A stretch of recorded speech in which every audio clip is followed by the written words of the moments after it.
there's some suggestion that they do. There's a lot of them that are not proven. I think one needs, as a consumer, to be careful about that. The one thing I would say about brain games is that what we've shown, and I haven't shown this today in the research, but there's two components that are important. There's one that's called cognitive diversity, and the other one is called frequency of how many times you do these activities. So what we've shown is that it's more important to be cognitively diverse, so do many different things for the brain, reading, playing a musical instrument, a hobby, and so on, crosswords, as opposed to doing just one thing. And I think the thing with the brain games is that they may be good at training one area of the brain, but it's probably more important to choose a number of activities that will provide stimulation to many different parts of the brain. I think for what's been known for many, many years is the relationship between exercise and cognitive health. But when you start digging at the mechanisms, it's really not clear how that happens. And I think, yes, in some respects, it sounds like a no-brainer that it's good for other things, so it should be good for the brain. But it's the process of having to prove that and to show that and demonstrate it in a systematic way. If there's a repetitive forgetfulness on the same thing, or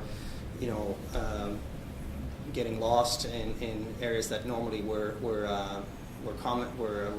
familiar to you, but those, I think it's important to differentiate just the normal sort of forgetfulness that we experience in our day-to-day lives, and I guess the initial starting point is always a visit to the doctor, the family doctor. I think it's important to emphasize that trying to secure a family doctor, annual visits, and trying to, I think, have a record of history, I think, is important as well.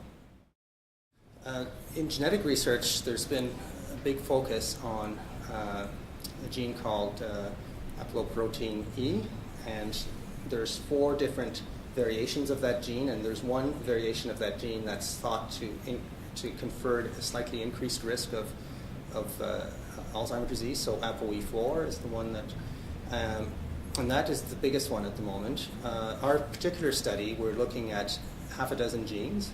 We'll be trying to make associations between genes that are thought to confer benefits to different aspects of cognition.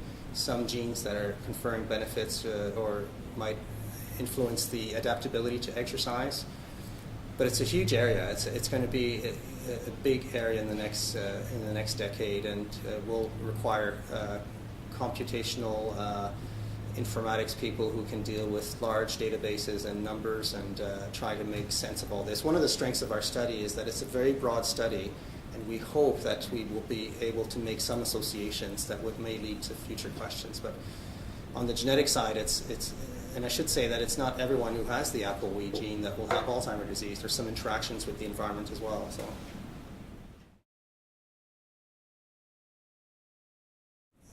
The social support or the social networks are tremendously important. We think they play a big role, and that was one of the recommendations, to be socially engaged. I think it's really an important component. What we're attempting to do is to get a sense of how the social networks are changing with, for example, our 18-month intervention, to get a sense of whether or not it's just about exercise or whether it's more about social support. But there's certainly evidence in our study that people have joined together, they don't know each other, and after 18 months, they've become really good friends, and they continue doing things together. So that's an area that requires a lot of research, because it could potentially be as powerful, if not more, than other things that are out there. Interestingly, that's still at a young stage, that field. There's a number of things that have been, if you look at all the information together, there's a real mix of findings in the literature. One of the areas that continues to be promising is the area of omega-3 or for nutrition. But I would say that a focus on the as a start, the Canada Food Guide, and then the sites that Mr. Rodney talked about, I think is a good starting point.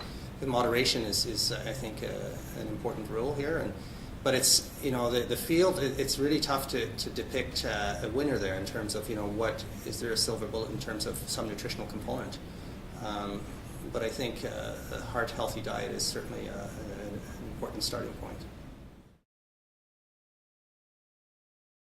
Well, in the first study that we did, we were lucky enough to get a mix of people who didn't do anything, so they were considered sedentary, and we had people who did quite a bit of exercise. So we had the opportunity to tease them out into two groups, and then we found that there was a better outcomes in those that were more fit. Right now, in this current study, we're doing quite a lot of lifestyle history questionnaires to better understand how lifestyle changes over the course of one's life may help predict better outcomes in the future. So, and I think it's clear that I guess one of the message I would say is it's just never too late to start, and you know, today's the great time to start. It's just, you know, I think the big problem is that it becomes lifestyle behaviors that are just really difficult to change. So I think we tend to delay some things as we age, but I think it's important to implement some of these things in day-to-day life.